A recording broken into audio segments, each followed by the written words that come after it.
Hey guys, don't forget to check out the Street Cop Training Conference 2023, April 23rd through the 28th, Nashville, Tennessee, the Gaylord at Opry. What a center, what a place. We have amazing speakers, amazing training, 5 of the most impactful days of your career. Check it out at streetcop.com. You do not want to miss out. There is a room code available for a discounted room. Sign up now at streetcop.com. 111, 110.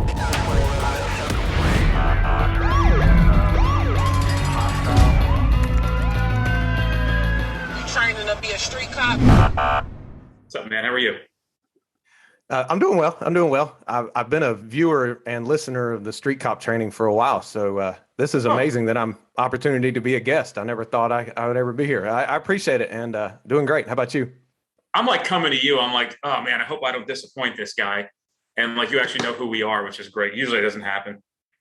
Oh yeah, no, I've been listening for a while now. Seriously, I'm a big Thomas Rizzo fan as well. So yeah, I'm all about some Street Cop training.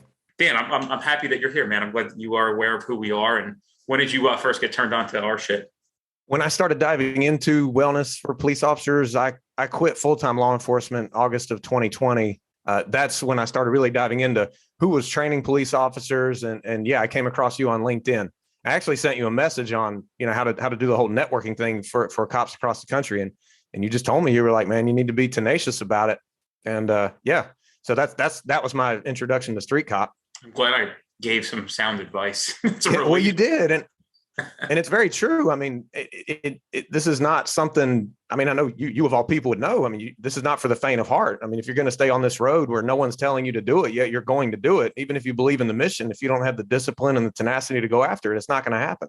Brother, I got to tell you, I'm glad we're talking today because the amount of beat down that you will receive mentally on a journey like the ones that we are on they are not for the faint of heart. That is for sure. And you better have a big bucket of anxiety where you can store a lot of it and still have some room left over. And it's not spilling out and tipping over because you will be pushed to your limits mentally on any mission besides one that maybe seem to be the more sound route that people take. Yeah. No, I've been experiencing that, but it's been worth every bit of it because every now and then I get this nugget of a cop saying, hey, what you did saved my life, or what you did brought me awareness to something. That's like, okay, I got to keep going. Yeah, that's exactly right, dude. And it's interesting. Sometimes it's the forces that you don't expect that will be the biggest impact or detriment to what your mission is. And mental clarity is important. And, experiencing mental unclarity has a significant impact on your ability to progress. Very true. Very true. I appreciate you saying that because I do need to get work on my clarity and mission. So hearing it from you, that means a lot. So I'll be more open and, giving more feedback to myself and more aware. How about that? I heard you on another podcast I was listening to, trying to do my research on you. I mean, that stepping out and trying to take a look at yourself and kind of analyze the behavior that you're doing. And I'm curious about some of that stuff. I try to keep myself in check quite a bit. I find myself sometimes engaging in behaviors that I'm like, what? Why did I do that? That's like so fucking weird. Yeah, same here. It happens, dude. I think you're just human beings. And what else are you going to do? Absolutely. Yeah, as I told like criminals on the street when I was working as a cop full time, there's people that make mistakes and there's people that make mistakes and learn from the mistakes and move on. And wow, this entrepreneurship journey has definitely been a learn from the mistakes and move on and keep moving on. If you can't deal with the mistakes or enjoy the mistakes or don't let the mistakes dictate what your next move is going to be. I mean, in the sense of like, now you're going to be apprehensive and be fearful of taking any other steps forward. You're never going to have progress. So mental health is a significant factor in why maybe people who have progression and growth in the business sense or whatever kind of sense, even during tough times, continue to progress. It's tough. I mean, I'm not going to sit here and tell you it's not. It is not easy. There are times where it is easy, don't get me wrong, but there are times when it's not as well. And it's all about perspective. I think you've expressed that well in the way you talk, that it's about how you see it. And are you seeing the right things? True. It is all about perspective. Definitely. So give us the Reader's Digest version of who Scott Medlin is. Scott Medlin is a guy who was really lost in high school. I had no idea where my life was going to go in high school. Had no idea who I was or any of that. But then the recruiter came in to the U.S. history class when I was in 11th grade, the Marine Corps recruiter, and he impressed me a lot. I went into the Marines after high school, but I just went into the reserves so I could go to college and then earn my commission after college. But little at that time in high school did anyone predict 9/11, 2001. Well, that happened the first day I came back from boot camp leave as an official Marine, was 9/11, 2001. And I called my dad. I said, Dad, I'm going to war somewhere. Like, I don't know where, but like, this is crazy. And Dad said, oh, we'll be fine. But yeah, okay. To fast forward 2 more years, 2003, the Iraq war happens. And then I go back and I come home safely, and then go back in 2005. And after that, I had met my now wife, and they were already talking about in 2007 or so, sending us back for a third time. She said, I can't handle a deployment. I said, okay, I'll get out. Got out. And I knew I always wanted to work in law enforcement. And that's when the law enforcement career started, from 2007 to 2020 full-time. And then I just left part-time after almost 2 years of working part-time in it, because we moved to Florida. So we just moved out of state. And for right now, I stay home and take care of my kids because I value them a lot. You know, it's interesting you bring this up. This morning I watched a TED Talk, and I'll tell you what it was. And I think it's good for everybody to listen to. So every morning, as oddly as this sounds, I sit down, I meditate for 22 minutes. I calm the body, calm the mind, get my appreciations in, and how I envision myself, sometimes short term, sometimes long term. And that's a lot of things. That's my relationships with people in my life. That's my physical being, my productive business sense. This is what I do. Then typically what I do, because I try not to fuck up my circadian rhythm, is I usually make breakfast for the whole family. I do it every single day. I make a fucking continental breakfast, and then make a cup of coffee, and I'll sit down while I'm drinking a cup of coffee and try to get something in on the big screen in the living room, but not something that most people typically would watch. I'm not trying to wind down my day. I'm trying to wind up my day. And that's really my routine. And I'll tell you what that was. It's Robert Waldinger, What Makes a Good Life. And I think it's about 18 minutes long. And essentially the nutshell version of it is, they studied these men for like 75 years and then started introducing women to these studies. And thousands actually participated in the event of what they thought was important, and at the end of the life, what actually was important. And typically most people start with thinking that it's fame and fortune, but what they found out later on, it was connection with human beings and having really sustainable and deep, meaningful relationships with everybody in your life. And they take work to get to those. And how detrimental being in a toxic relationship can be for somebody's personal being. They actually said the people who live the longest had the healthiest and strongest relationships with people who meant a lot to them. And I can definitely understand that. For you to say that you're going, you've decided to spend more time with your kids, like, I applaud you, dude. So go back to your biography. It was January of 2020. I was 12, 13 years-ish on the job. And that's when I learned for the first time that more police officers were dying by suicide. And I thought, wait a minute, why am I just now learning this? This is ridiculous, because they were bringing it to light, because, 2019 was such a deadly year with over 230 officer suicides. A number like that hadn't been seen, I don't know if it ever.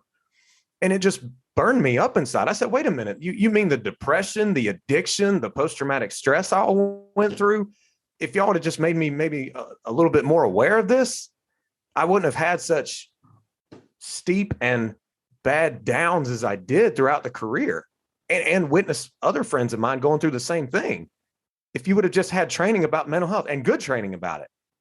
Instead, I learned about it 12 years on the job. That didn't sit well with me. So I just made it my mission. I said, I don't like seeing my brothers and sisters in blue miserable.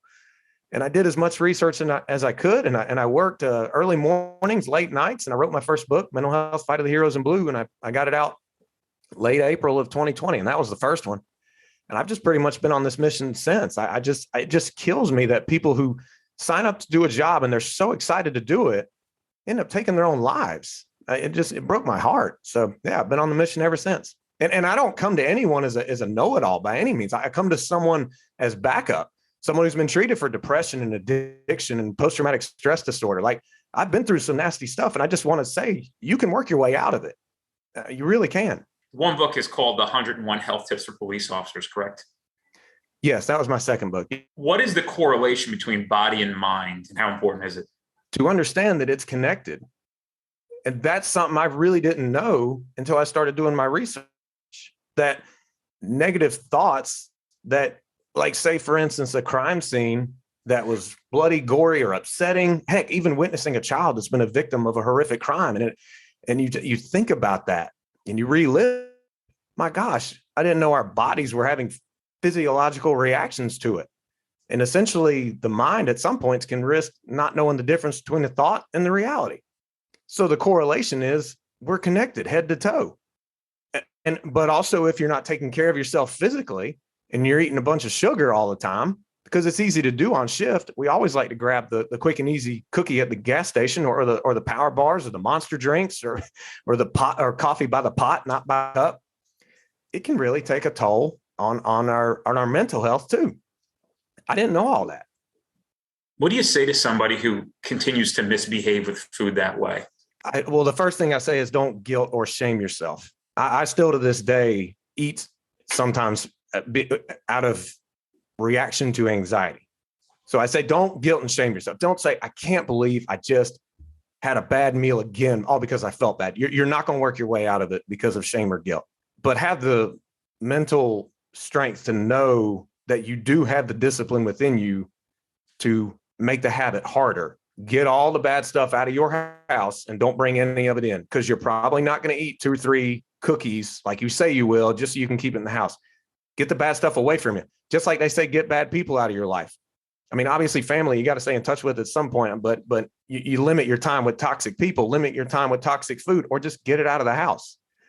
And then just keep working at it day in and day out, and acknowledge when you're doing better, and really take time to give yourself good accolades and feel it, and know that is going to feel better in the long run than that short burst of, oh, that cookie was so good, and then all of a sudden you're feeling guilty about it a minute later.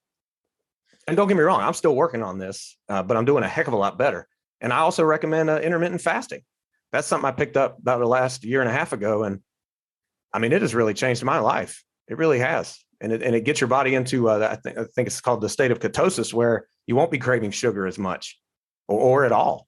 So those are kind of the highlights, I say. I want to say there's a book I read recently, and actually not even done with it, and it's called 2 Meals a Day by Mark Sisson. Oh, okay. Real good book, real good read. And even if it's an audio book, it's very good. And I think in the first 3 chapters, you'll probably be pretty convinced that you're going to change the way you live. And then if you feel like you're falling off of that plan, and it's not even a plan, it's just a lifestyle change. And for most people, it's actually an easy lifestyle change. Me, I was actually apprehensive to hear that book, because I was like, I don't want to hear it yet. But when I was decided that I was going to hear it, I was glad that I did, because it really made an impact in my life. And I certainly can correlate what I'm putting into my body to what I'm getting out of my body. So instead of saying garbage in, garbage out. Very true. I actually made a note here on my pad. I watched another TED Talk, because I'm on my TED Talk binge right now, trying to catch up on all of these. And I think it was the woman who wrote Eat, Pray, Love. It was either that, or it was another woman, and I can't remember her name, but it had to do with the power of vulnerability. One thing that they finished the program was small changes equal big results. So little by little, you can go through your life acknowledging what things that you're doing that probably are contributing to the negative lifestyle that you're living, and begin to adjust accordingly. So I always tell people, some people may ask me, hey, what do you think I should do for a diet? Well, the first thing is stop drinking soda. Yeah. You got to knock it off. You want to get water and put lemon in it because you don't like the taste of water, or whatever you've convinced your body to. I mean, I remember I was thinking about this yesterday. My whole life, we had like the sugary iced tea. That's what we lived on at my house. So you take 3 scoops like Lipton, dump it in the thing, spin it around, and that's how we lived our lives. And it took some real discipline to break that habit. I actually went from that over to Crystal Light thinking it was better. And then I realized that was not good either. I just needed to go with just straight up water. And once I made the decision and started really drinking water consistently, I feel like that really changed my life. I'm going to be 41 this year. When I go out, people think I'm 26, 27. Sometimes the most I get is 30, 31 years old. And the reason I believe is because of the way that I'm behaving with food and personal responsibility of my physical fitness. And I'm not saying that to brag. I'm saying that to try to create an example of like, yeah, I struggle with it too. You know what I mean? I ate chocolate chip cookies over the weekend. I'm not going to sit here and lie and tell you I didn't. They're fucking delicious, but I regret them on Monday. Yes. I just came back from vacation. Do you think I ate well? Absolutely not. But I didn't put that expectation that I would, so that when I did eat bad, I didn't get onto myself. I was like, it's vacation. I gave myself permission to eat bad, just like you gave yourself permission to eat the cookies. But we know that we have it within us for the discipline to get back on track and not to dwell in the negative and beat ourselves up and stuff like that, because you're not going to work yourself out of it. But yeah, hey, that's awesome. People are coming up to you saying, hey, Dennis, you look like you're in your 20s, and they're guessing you're in your 20s and you're 41. That's awesome. Yeah, it's pretty good. It's good for the ego. Gotcha. Let's go into, as I was doing a little research on you, and I want to discuss some of these things, behaviors and addictions and what causes them and how to recognize what they look like. Yeah, it was only, and it's always embarrassing for me to talk about this, but I think if it helps one officer get away from their addiction or at least be more mindful of not getting into one, then so be it. I was less than 2 years on the job, and I got addicted to porn. And I thought to myself, why is a goody two-shoes Catholic boy like me getting addicted to porn? I never really know the root cause of it. I think it was because I wasn't handling the up and down of the job. I'm talking going from maybe 5 hours on shift of not much going on to the armed robbery, 2 suspects fleeing, both have guns, the adrenaline's pumping. And then you finish out a busy shift and you have to go home or you go home and then there's nothing, just quiet. And if you don't take the time to settle your system down, I'm talking mentally and physically, then your body can start craving the rush. That's my best guess at a self-diagnosis. But anyway, back to the addiction, it was bad. One thing led to another.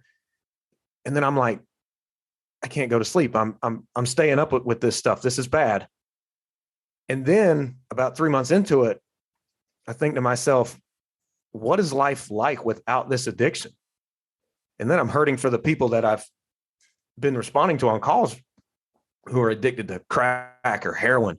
I'm like, oh my God, they do not see their life without this stuff. And I just made a decision. I prayed and I said, I need help out of this, because I was going to be getting married in a year. I was like, I had to get rid of this. It's just that decision that no matter what or how bad it gets, to grow from it and work your way out of it. And I did. I sought professional assistance. It's not weakness. It's not. I don't care what anyone says. I couldn't do it on my own. I needed some assistance. Fortunately, it was there. And I worked my way out of it. That was the first brush with an addiction I had. Tell me some of the processes of what a professional did to help you get out of that, I guess I'll call it a vicious cycle.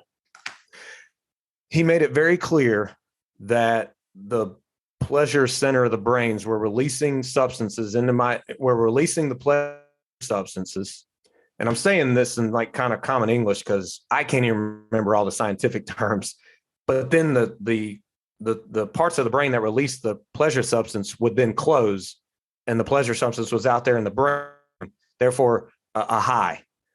He said, porn has the same effect as crack cocaine, where the pleasure substance is closed, that releases, and then it closes so that it's just that high.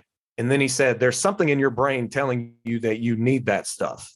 He didn't say you need this stuff. No. He said, there's something in your brain telling you that you need it. And we need to find out what that is and work your way through it. And basically he tapped into my faith.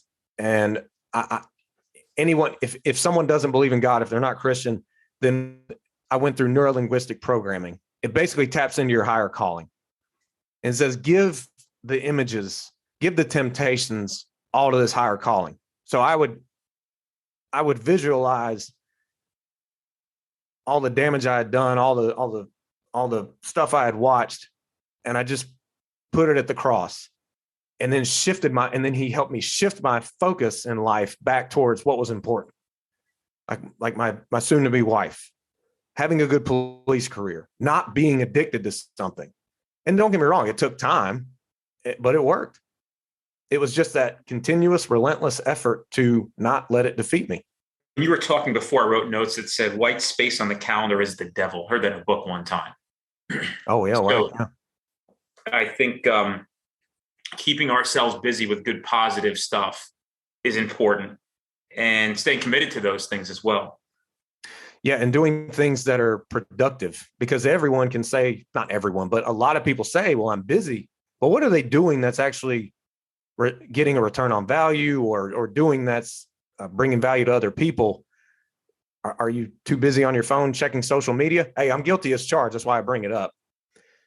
You got to be mindful of this kind of stuff. But you're right. When we are idle, and that's what really affected a lot of people, in my opinion, during the pandemic, where we weren't allowed to be around each other, and some people went into straight isolation. That not good on mental health. And I know the statistics are coming out. Not good, but that's a good way to put it. White space on the calendar is not a good thing. As you talk, I think about life being a continuous journey, and I don't think there's ever a resolution or a perfect answer to anything that you're doing. But I think that when you try to be productive in some sense, something good always comes out of it. Maybe not in the first week or the first month, but it could be some time later on down the road that you're planting all these seeds of productivity. And all of a sudden you look around and you're in this great farm looking to harvest some of the work that you've done for yourself. Absolutely. 101 health tips for police officers. What are some of the top 5 to 10 health tips that you recommend in your book? The first one for the physical aspect, because it's broken down: physical, mental, spiritual, and social. The first thing I mention is physical. I say intermittent fasting. I've been fascinated by fasting. I mean, we as Americans, I believe, have just been taught to just find, I mean, this is going to sound dramatic, but I think it's true, just refuge in food and embrace food. And it's obviously a big thing in our culture. I mean, when people get together, what do? They eat. I'm not knocking eating. Good gosh, no, I'm far beyond just textbook dieter or nutritionist by any means. But I've noticed that to combat, and I started doing this when I had like 2 or 3 years left full-time in law enforcement, actually, now that I think about it, because 2019, I was working at an alternative school, and it was pretty draining. I mean, there were some days when I left just exhausted. I noticed that when I was doing intermittent fasting, a 16-hour fast, and only eating within an 8-hour window and doing my best to remain eating healthy food, my energy increased, and my ability and willingness to handle the stress of the job was really improving as well. So I mentioned intermittent fasting, and then I mentioned have a morning routine. Give yourself time. And you've already touched on what you do, Dennis. I mean, I encourage all officers or anybody listening, you can't wake up and have to jump right into it. You just can't. I mean, you can, but it's not really going to bring any value to you and help to strengthen your mind and or body if, say, you exercise in the morning. So give yourself a routine. Brian Tracy is someone I listen to a lot. He said, wake up 2 hours prior to having to be anywhere. And that gives yourself time.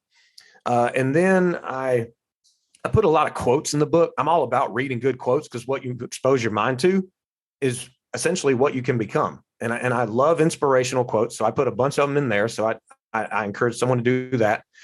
I'm trying to think of all 101 I wrote, even though you said only say 5. Another one is nutrition. Really research foods that you don't really know about and how they can benefit you. Like I take chlorella and spirulina.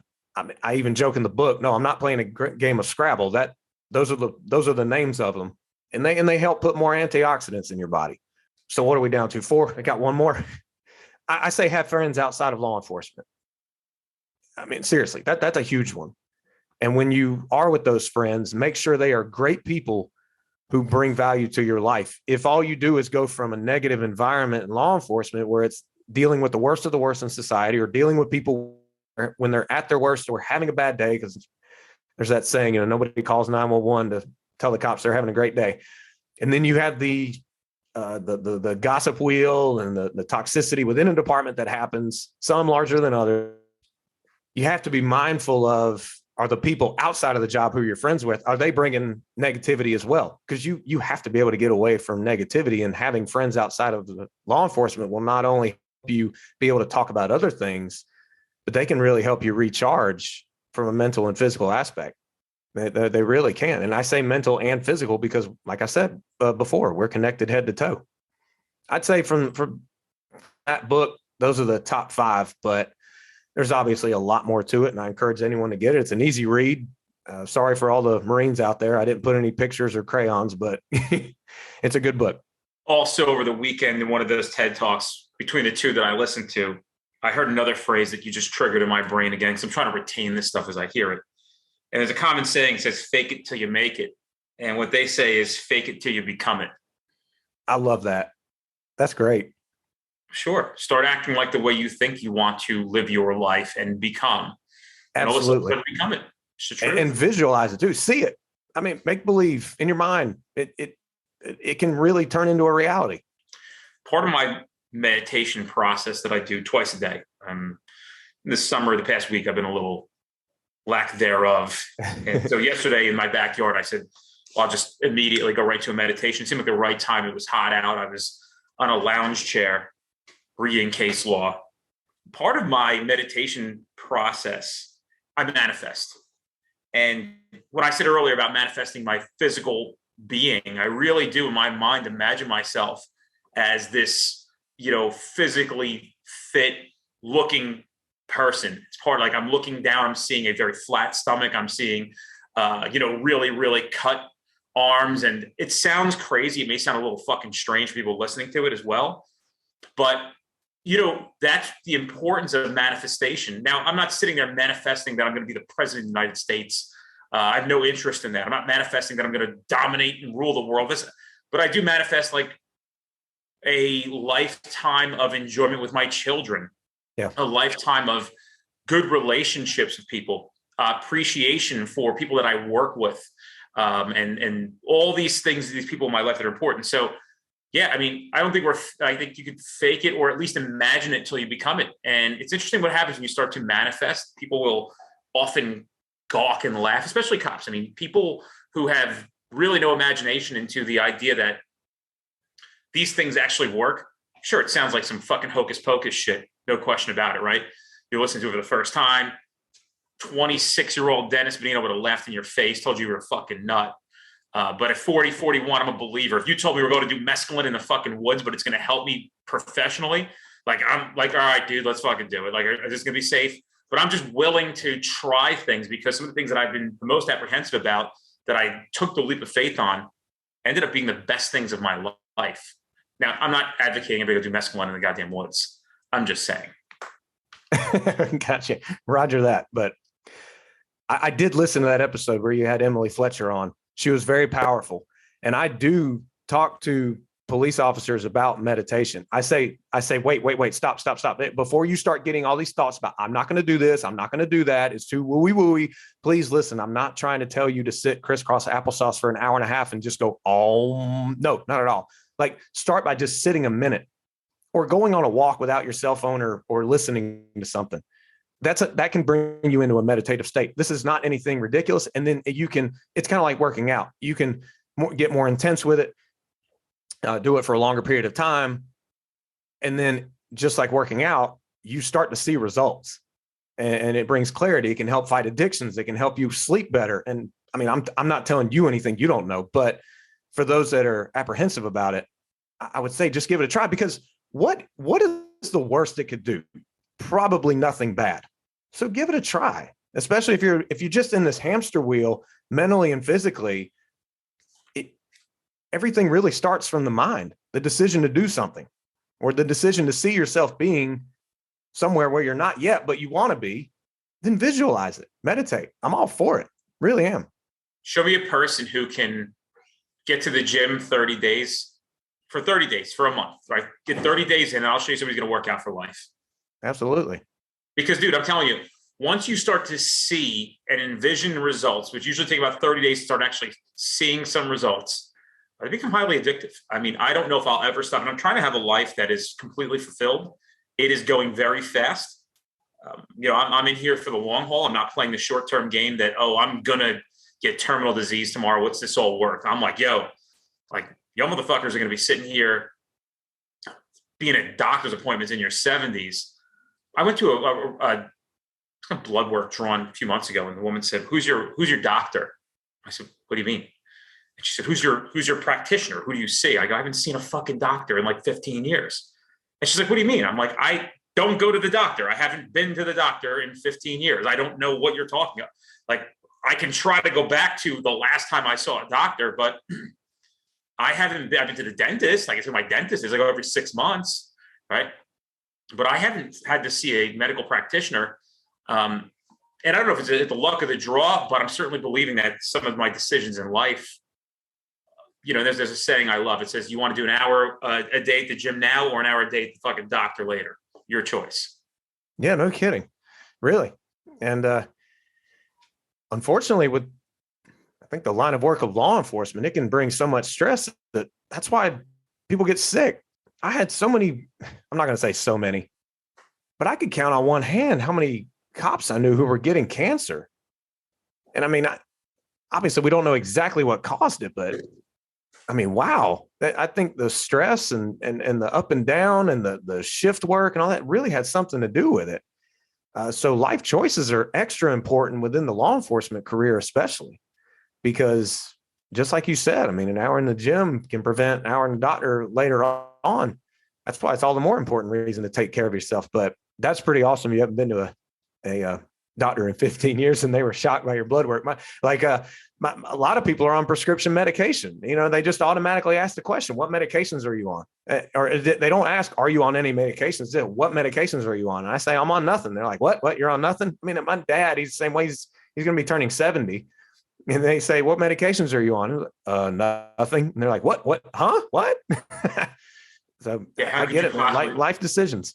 Scott, what else do you want to talk about?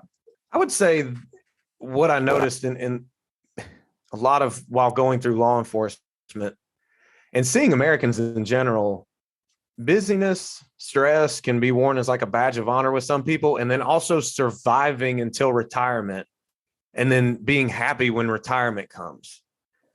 I really felt bad for a lot of people that I was working with when they just constantly talked about, I've got 15 years left. Heck, I saw one girl one time, she posted, I just hit the 5-year mark. I've got 25 years left. I was like, oh gosh, why would you look at it that way? And don't get me wrong, I've complained on the job numerous times. I got caught up in the gossip wheel. Don't get me wrong, I'm no saint here. But I think that's something that a lot of cops really need to be mindful of, because that's that could be the start of very negative habits and behaviors and thought patterns. And you don't have to go through life that way. You really don't have to. But that's something that comes to mind that I really try to help police officers with. And if the job is becoming a little too much, there's nothing wrong with leaving. If you've worked on your mental health and your physical health and you've re-examined and shifted your perspective a little bit and it's still not working, it's okay. Walk away. The department will be fine without you. We were unpacking a lot of theories that I have going into this. And I'm going to just start with this one. I really believe that social environments are everything, and who you're surrounding yourself with is important. And unfortunately, it is a very toxic environment, typically at most police departments, very toxic. And toxicity is very, very contagious. And I have even been a detriment of believing what I hear, believing what I see, not having positive influence, not having positive role models. And I think that's why street cop training plays a good role in law enforcement to remind people that, look, you don't have to see it the way everybody else fucking sees it. And those guys, you got to be careful, like drug dealers. They're going to tell you, they're like, they're demons. You got to watch out for those folks, because they're trying to bait you in because misery loves company. Grass isn't always greener. Go on my Instagram. I just did one yesterday, right, about leaving a toxic agency. Grass isn't always greener. And one guy wrote back to the guy and said, well, at least there's a little grass. He goes, well, I can agree with that.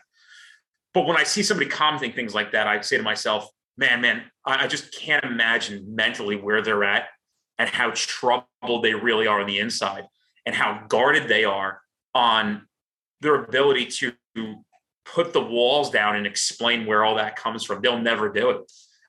Or it takes a lot of work to get to that, which is important to acknowledge, to try to have some resolution in the mental health epidemic of law enforcement officers. No question about it. You're walking into an environment every day where you have to try to stay positive. And I found myself at some point in my career looking left and right at muster room going, I just don't want to hear these motherfuckers complain anymore. Like, I'm just not this type of person. Just the fucking complaining every fucking day in this goddamn muster room. Every single day. This one got that. That one got this. This isn't fair. We only got this in a contract. You hear this now? Blah, blah, blah. This, that. Like, and again, there are a lot of factors to consider of why it was that. There's administrative accountability, beating up these people for no reason nonstop because of poor leadership. They're just coming out with policies to try to resolve issues than actually resolving the issues. So yeah, it beats the fuck out of everybody. You know, then they want to know why you're not happy at work or why you're quitting or why you're leaving, go to another agency. So there's a whole world that we can unpack now. But I guess in the interest of a conversation between you and I, this is where I see some of that stuff. No, and that's very insightful. I also believe what can lead to this negativity is, bear with me here, but police officers are pretty much trained well enough overall to be instinctive of external risks, external factors. You walk up into a car on a traffic stop, you see the person looking at you through the side view mirror, or maybe they're removing their hand under the seat right as you put on those blue lights, or they won't sit still. They answer a question with a question because they're thinking of a good lie to come up with. Or when you get out with someone, they blade their body and start patting their waist. All these things you need to be aware of as risk factors that someone could be hiding something or willing to do something to you that could get you hurt. But we're never really trained overall on the internal risks, the internal factors. Well, especially when we get into it and say, hey, if you become asocial, if you become hopeless, if your family is saying you're changing, if you're having low self-esteem, or you feel like you're a burden, or you're just tired all the time, even when you take days off and you're still just exhausted, all these things and many, many more, just like many, many external factors you have to be aware about. We need to be aware about the internal on our own. And then here are the solutions, such as meditation, good habits, eating well, all these different things. And I think if the culture kind of shifts towards police officers taking care of themselves as much as they're willing to take care of the public and protect them and respond and help, then I think we can turn that negativity around, because you'll have more of a wholesome person coming into work versus someone who's doing what the brain likes to do, seek the easy way out, which is be negative, because it's so much more easier to be negative than to actually have positive perspectives or work on your health. And I think that needs to shift as well. And I think it can help rid the negativity. And if someone is surrounded by negativity, I mean, heck, it led me to quit after my first year at the department where I had dreamed of working about for years. I quit and went somewhere else, all because of, I believe, some negative officers. Fortunately, the other department took me back, but I found myself having to find support from other people, not just talking to the negative officers, or not putting a lot of expectation on certain people that were just good at managing and not leading. I would call the leaders I knew when I was down, stuff like that. But I really do think that the internal risks and internal factors, we really need to have them front and center just as much as we do the external stuff. And it might be able to shift things. Do you think somebody recognizes and acknowledges that their behavior is toxic behavior, or especially somebody who wants to change how they feel? What's that stepping out of the box type of thing that you talked about? Oh yeah. When I got home from Iraq, I was going through post-traumatic stress disorder symptoms, because there was an incident where I almost got killed. And that thing went on replay, that event went on replay in my mind, and I was reliving it. Physically I came home, mentally I didn't. And it led to just the pure detriment of the relationship I had with my family. And my dad told me, I'm losing you, son. I am losing you. Please go get assistance, and here's who can help. And it was actually the same doctor that helped me through the addiction. But he had me step out, and he said, you're seeing this incident like you're still in it. Step out, see yourself go through it. I said, what are you talking about? I see myself go through it all the time. He said, no, you see it happening. Step out, third person, like a video game, see yourself going through it. And we visualized it. And I could see the emotions I was feeling, but not feel the emotions personally. Hope that makes sense. But it was a disassociation method. And I believe that when we learn to be aware enough and understand the fact that we're human and we have to work on ourselves because we're never going to be perfect. When we're aware of that, hopefully it leads to more awareness that I need to work on myself and stepping out and disassociating from those emotions that you feel when you think about something or explaining. Step out, see what you're doing, be aware. It's a way of disassociating, reliving those emotions, and you can realign and attach to other things that can help you, other emotions that can actually help you and bring value to yourself, which can in turn bring value to other people. Because our family relationship started improving a lot after all that treatment and stepping out. And I had to do the same thing after numerous incidents involving police, particularly suicides. It broke my heart to respond to a successful suicide. It really did. But I would replay the images of the dead bodies over and over and over again. I was like, wait, gosh, I'm doing it again.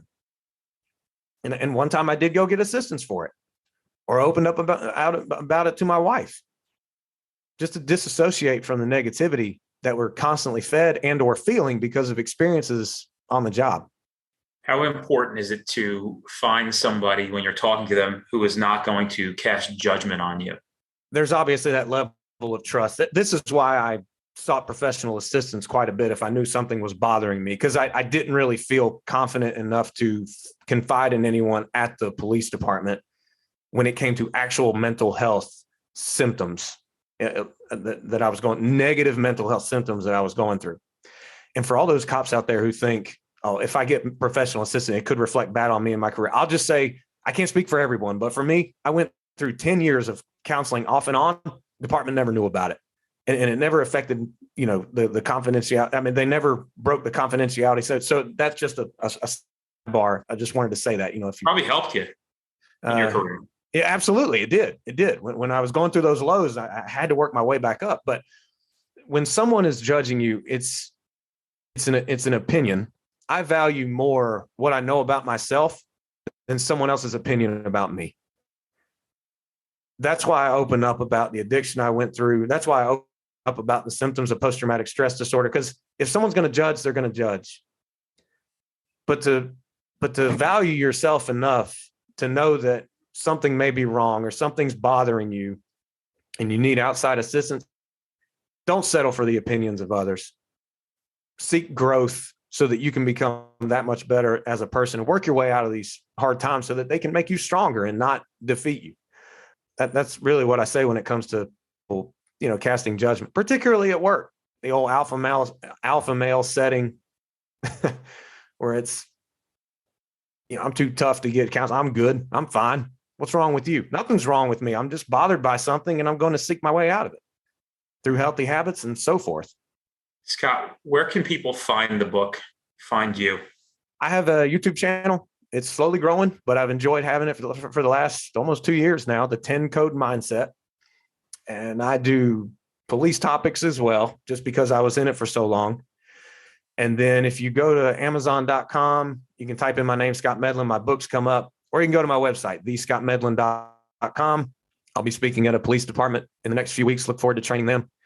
And I'll be glad to connect, come out and train people, or follow me on the YouTube if you want just a free guide and resource. And I speak a lot about my mistakes, my journey through mental health, and then what I've learned since about how we can really overcome this mental health epidemic we're in. And ultimately, it's going to sound crazy, but a cop can create a fulfilled life. You don't have to be miserable. You really don't.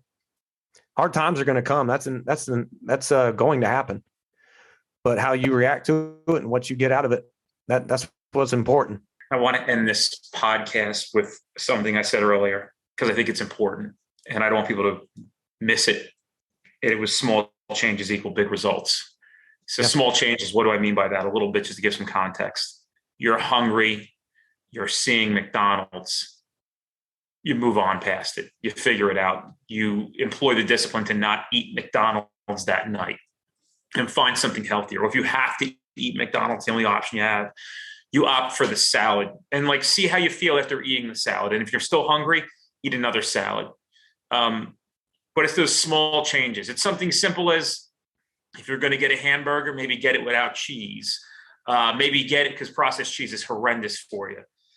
Maybe instead of getting French fries, as nuts as this sounds, maybe getting chicken nuggets because there's actually some protein value in the nuggets to go along with the. So it's things like that. It's instead of going for the Sprite or the orange soda or the high C, it's to opt for the bottle of water that they offer. When you start making these small changes, you start seeing big results. You just got to keep at it, keep making those small little decisions, and they have significant impact on your life. I mean, really, we can go on for days about what decisions are better decisions, but that's a really good discipline to employ. And I think that people can anticipate having a more fulfilled life making decisions like that. Absolutely. Because you can't make a huge goal like tomorrow I won't eat chocolate or tomorrow I won't drink beer. And then all of a sudden you drink it and then you just guilt yourself. And then all of a sudden this bad cycle starts. It's small decisions. That's what it is, because the motivation, that initial motivation, yeah, I'm going to lose 50 pounds. I'm going to do it. That motivation is going to wear off, and it's going to be those small decisions, small habits that you do that will be allowed, but that will enable you to lose those 50 pounds rather than that motivation that will wear off. So you're absolutely right, Dennis. The small choices and the small habits, they'll add up. Takes discipline, folks. Yeah. That's just the truth. It's not easy, but it's worth it. All right, man. It's great having you, brother. Thank you, Dennis.